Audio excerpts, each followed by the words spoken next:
Hello guys, कैसे हो आप लोग। आई होप आप लोग सब बढ़िया होगे। तो अब स्टार्ट कर रहे हैं हम क्या, आयरन मेटाबॉलिज्म। तो हमने मिनरल मेटाबॉलिज्म अब स्टार्ट कर रहे हैं आयरन से, फिर कैल्शियम पढ़ेंगे बिकॉज ये बहुत इंपॉर्टेंट है दोनों।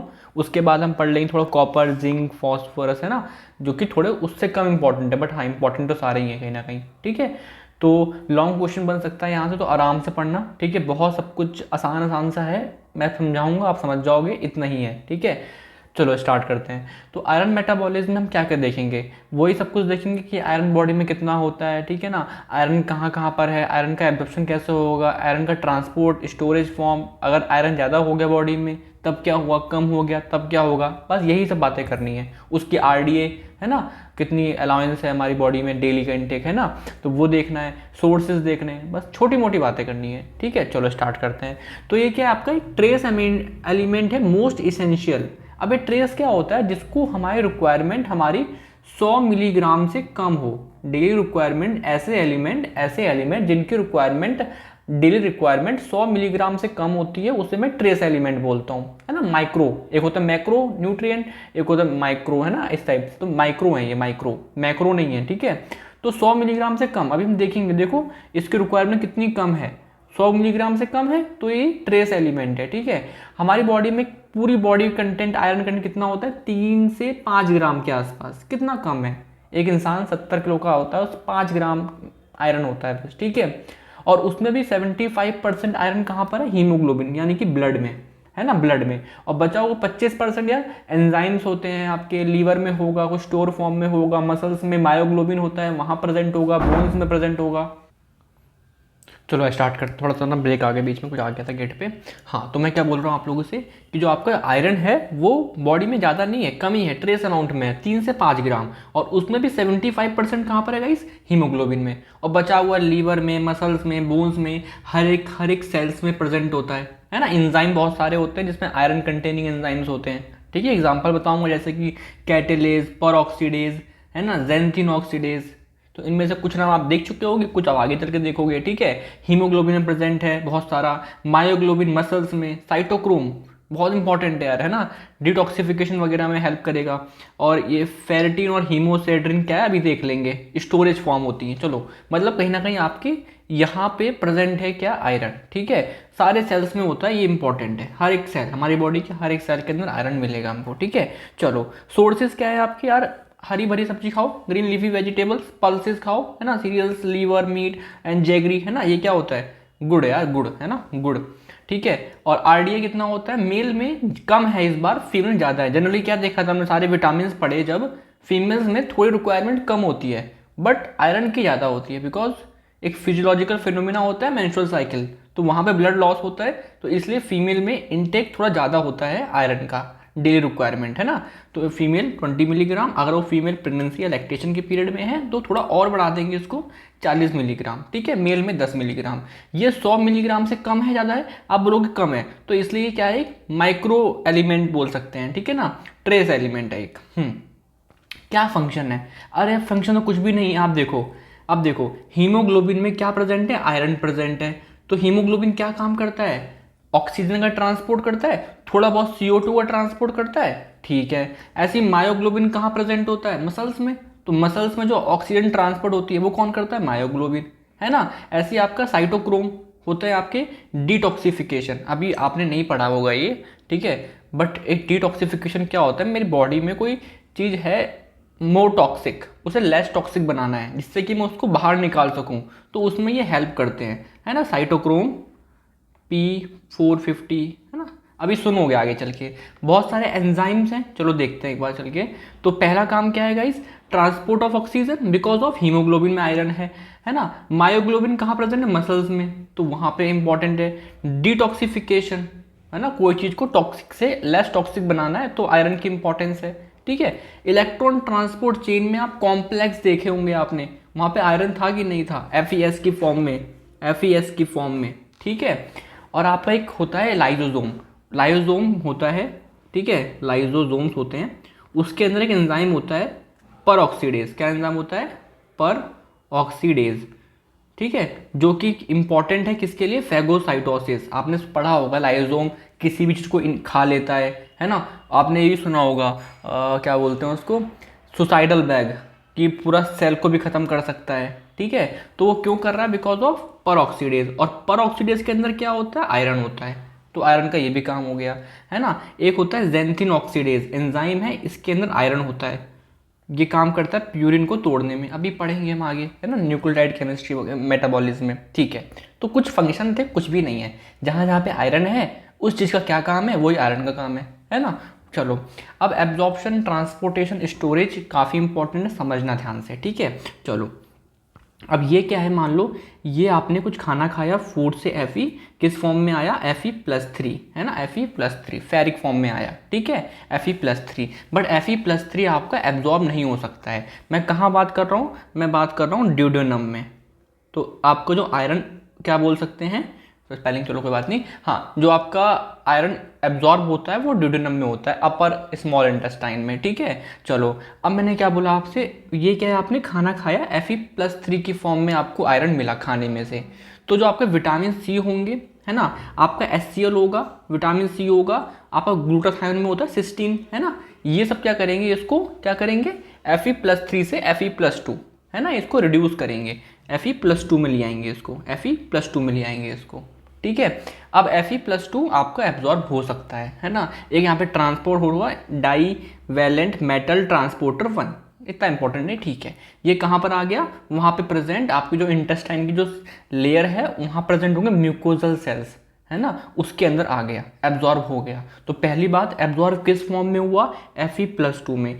Fe+2 में कौन कौन लाया? आपका विटामिन सी, आपका HCl, आपके सिस्टाइन, है ना, ये लोग लेके आए, ठीक है।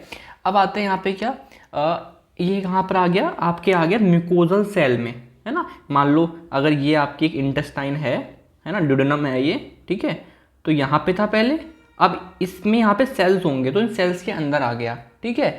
अब ये Fe+2 का दो काम हो सकता है, या तो इसको ब्लड में डाल दो, या तो इसको ब्लड में डाल दो, है ना, सिंपल Fe+2 है, ये देखो गया ब्लड के अंदर, या तो इसको थोड़ा स्टोर कर लो, म्यूकोजल सेल के अंदर ही GIT में स्टोर कर लो। तो क्या करेंगे? एक चीज़ आएगी, आपका एंजाइम आएगा सीरो ऑक्सीडेज, तो इसको ऑक्सीडेज करा फिर से, Fe+3 बना, है ना, और यहाँ पर होता है एपोफेरेटिन, उससे मिलेगा Fe3, है ना, तो क्या बन गया? फेरेटिन, और स्टोर हो गया। तो ये आपकी स्टोरेज फॉर्म है, ये आपकी स्टोरेज फॉर्म है ना। क्या डिफरेंस है? एपोफेरेटिन प्रोटीन है एक, ठीक है, और इसमें एपोफेरेटिन में Fe+3 नहीं है, ठीक है, और यहाँ पे फेरेटिन में आपका Fe+3 स्टोर हो गया है, ठीक है। अब ये स्टोरेज है। अब मान लो स्टोरेज है, मुझे निकालना है, तो क्या करेंगे? वापस से Fe+3 को वापस से किस में करो? Fe+2 में। क्या करा? एक बार रिडक्टेज, है ना, क्या डाला? रिडक्टेज, रिडक्शन करा, और Fe+2 को ब्लड में डाल दिया, ठीक है।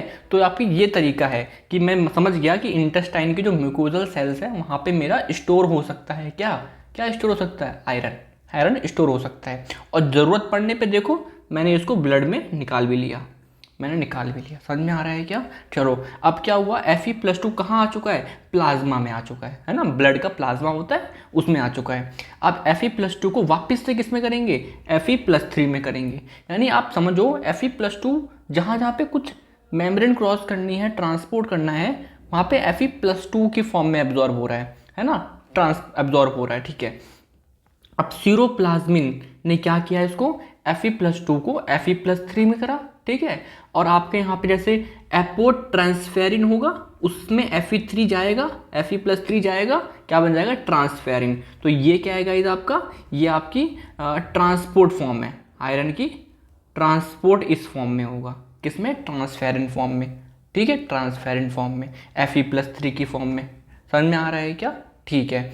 अब क्या होगा? अभी ट्रांसपोर्ट हो रहा है, तो ये अगर लीवर में गया, स्प्लीन में गया, बोन मैरो में गया, पेनक्रियाज में गया, जनरली होता नहीं है ऐसा, बट हाँ, लीवर में गया, स्प्लीन में गया, बोन मैरो में गया, तो ये जाके स्टोर हो जाएगा। किस फॉर्म में स्टोर होता है बताओ? फेरेटिन, फेरेटिन और हीमोसाइड्रिन, इस फॉर्म में क्या हो गया? स्टोर हो गया, स्टोर हो गया, ठीक है, स्टोर हो गया, ठीक है। और क्या होगा इसका? मान लो इसे यूज़ करना है, तो ये बोन मैरो में गया, भाई हीमोग्लोबिन बना दो, मसल्स में गया, भाई मायोग्लोबिन, भाई जितने एंजाइम वगैरह होते हैं बना लो, है ना। भाई क्या हो रहा है? ट्रांसफेरिन क्या है? एक ट्रांसपोर्ट फॉर्म है, तो ट्रांसपोर्ट फॉर्म या तो उसको स्टोर करा लो, या तो उसको स्टोर करा लो, या तो उसका यूज़ कर लो। तो स्टोर करने के लिए मैं लीवर वगैरह में गया, और यूज़ करने के लिए मैं बॉडी के डिफरेंट डिफरेंट टिश्यूज सेल्स में गया। समझ में आ रहा है क्या? ठीक है।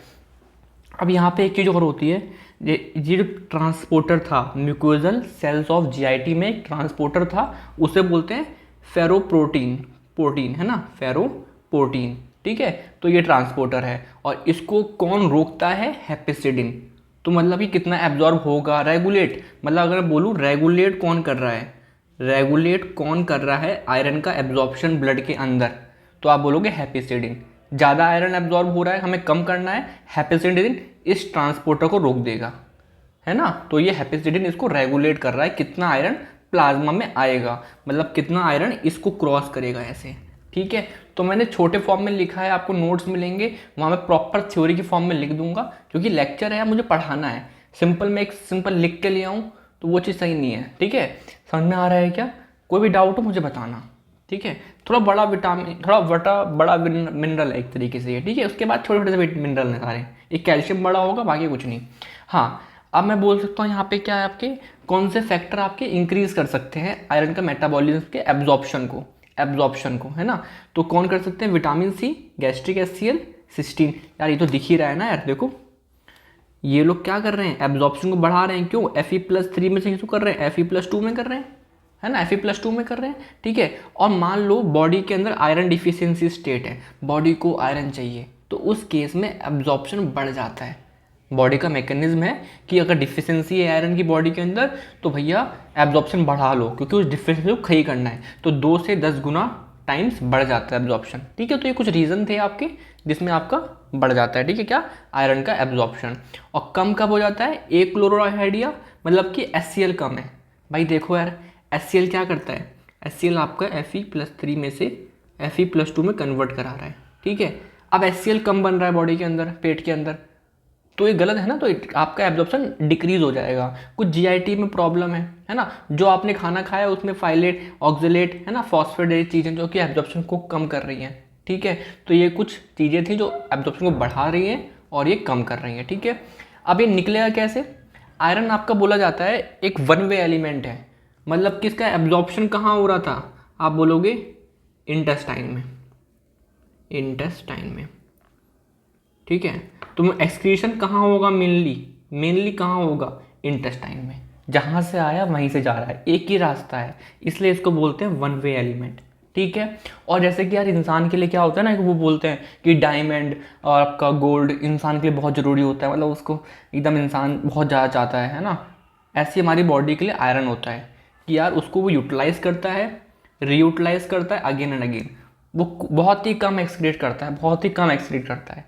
ठीक है, उसका एक्सक्रीशन यूरिन में नहीं होगा। हाँ, मान लो किसी को नेफ्रोटिक सिंड्रोम हो गया तो अलग बात है, तो निकल सकता है। ठीक है, बट जनरली कोई भी यूरिन के अंदर आयरन नहीं निकलता है। ठीक है, चलो अब डिसऑर्डर पे आते हैं। तो डिसऑर्डर मतलब आयरन की कमी हो गई, यानी कि आयरन डिफिशियंसी, और आयरन ज़्यादा हो गया यानी कि आयरन ओवरलोड। तो आयरन डिफिशियंसी में क्या होता है यार, कि आयरन नहीं है, इसका मतलब हीमोग्लोबिन नहीं बन पा रही है, हीमोग्लोबिन इरेथ्रोपोरोसिस है ना, कि नहीं हो पा रहा है, आरबीसी नहीं बन पा रही है, तो आपका क्या होता है?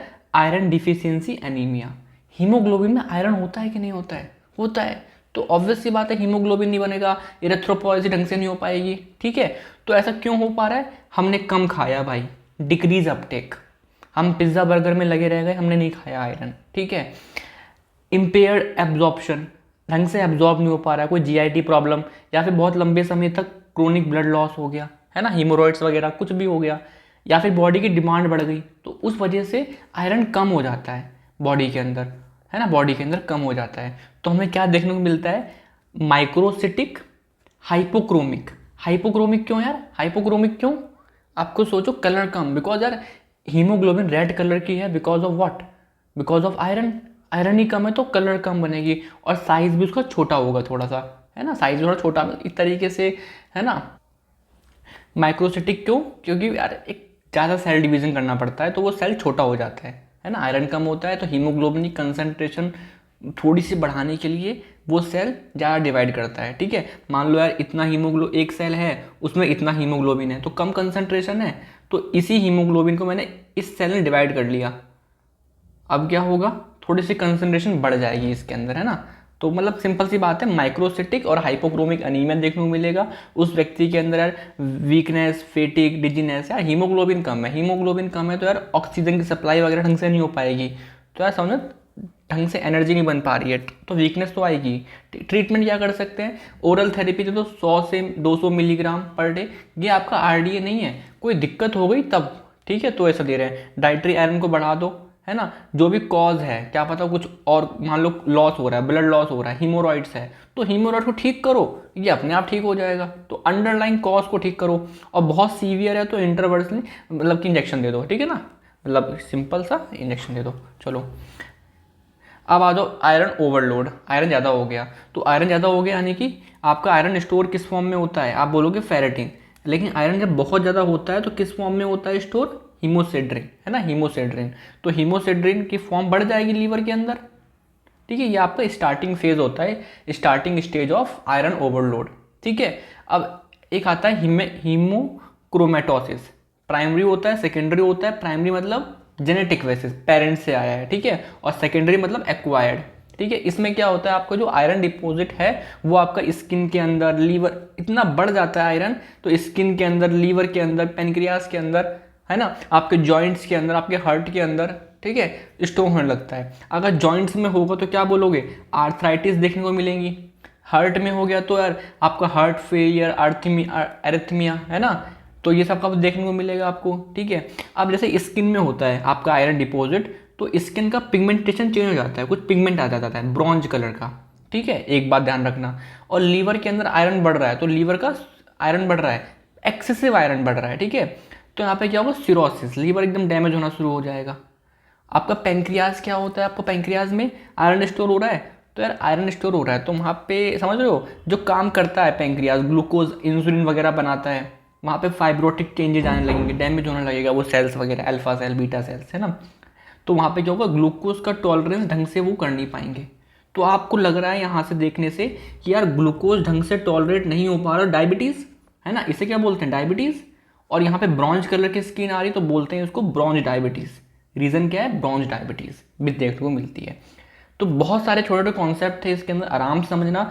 20 मिनट के आसपास की वीडियो है, थोड़ा सा ये मिनरल इंपॉर्टेंट था, काफ़ी कुछ था, बाकी मिनरल्स ठीक है, ज़रूरत पड़ेगी तो मैं यार 25-30 मिनट पढ़ाऊँगा, ठीक है, बट यही था इसके अंदर, है ना। तो इंपॉर्टेंट था मिनरल, ढंग से पढ़ना, समझ में आया तो मुझे बताना, ठीक है। चलिए गाइस, थैंक यू गाइस, है ना, बाय।